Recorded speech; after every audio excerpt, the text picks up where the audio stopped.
What's up everybody, my name is Kyle, and today I'm going to review The Falcon and the Winter Soldier.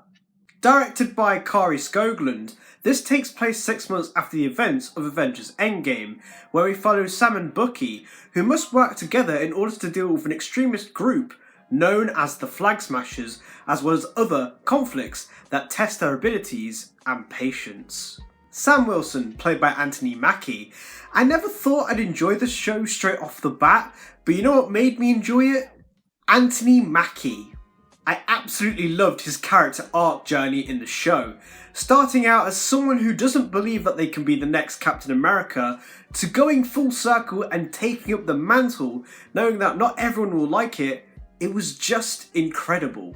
Like, seriously, character development in the show was brilliant. Sam is dealing with life outside of being an Avenger, trying to make amends and sorting out problems with his family in Louisiana, but of course, the Flag Smashers are a-coming. I have to say, I fully enjoyed seeing Sam as the new Cap. I really liked his Cap suit too, which is reminiscent to the comics. I think his speech in the final episode really sold it to me. On the subject of a speech, I mean, we have to talk about it because it's pretty special. No super serum, no blonde hair or blue eyes. The only power I have is I believe we can do better. Chills. Literal chills. Honestly, I'm so happy Anthony Mackie is the new Cap. He bloody deserves it. Supposedly there will be a 4th Captain America film with Sam Wilson as the main character. If it happens, I can't wait for it. Bucky Barnes, played by Sebastian Stan. Sebastian Stan seems to always add another layer to the infamous Winter Soldier character. It's brilliant. Bucky goes through a journey of PTSD throughout the show, trying to fight his demons and cope with therapy. I really felt for him during the flashback in Wakanda, when he breaks free of his trigger activation words.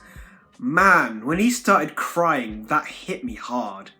The emotion that Sebastian Stan puts into the character was excellent, and possibly the best I've seen of the character so far. I feel like you can really feel his pain, and for some, you could relate to it. I'm happy Bucky managed to get through his therapy and PTSD, and is now on the slow but right path, at the end of the show. He needed people, and they sure as hell helped him through it. John Walker, played by Wyatt Russell. Man, Wyatt Russell really played a guy that, let's be honest, we all hated. This was certainly another character arc that went full circle, from being the American poster boy to a villain and then finally to an anti-hero. By the end, I really respected the character.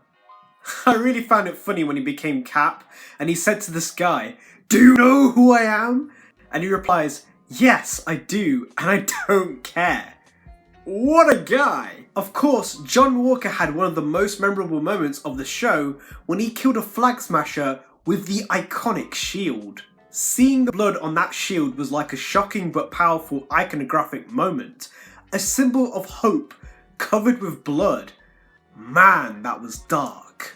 Similarly like Yelena, I don't think this is the last time we will see John Walker, or by the end becoming the anti-hero known as the US Agent. He gets recruited by Valentina, who we of course saw first in this, but originally was supposed to be introduced in Black Widow. I believe she's recruiting these anti-heroes and will probably make her own Thunderbolts or Dark Avengers. There's something coming and I can't wait for it. John Walker is certainly going to be a part of that. My favourite episode from the show was episode 4, The Whole World is Watching. This was definitely the pinnacle episode for me. So much happened and it was spectacular and jaw-dropping. The Dora Milaje kicked serious John Walker ass in this. I died when one of the warriors took the shield.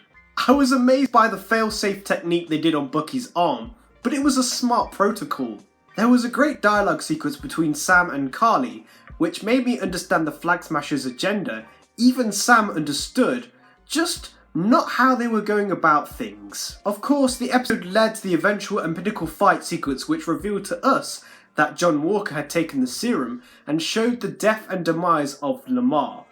By the way, I think Lamar was pretty underrated. I loved how the episode ended with the shot of Walker holding the bloodied shield. Like, the imagery was powerful. The good points of the show. Character vulnerabilities. Superhero antics aside, we got to see the raw human side of our beloved characters. Sam struggling financially and Bucky mentally, it allowed the characters to be really fleshed out and relatable. That's what I liked about the show, taking these secondary characters and making them more human than they have appeared previously. Character development. I think a lot of characters certainly went through this throughout the course of the show, and to me, that is important. We want these characters to face their flaws and struggles and overcome them, or have a decent or satisfying conclusion. Dialogue. Throughout the show, this was excellent.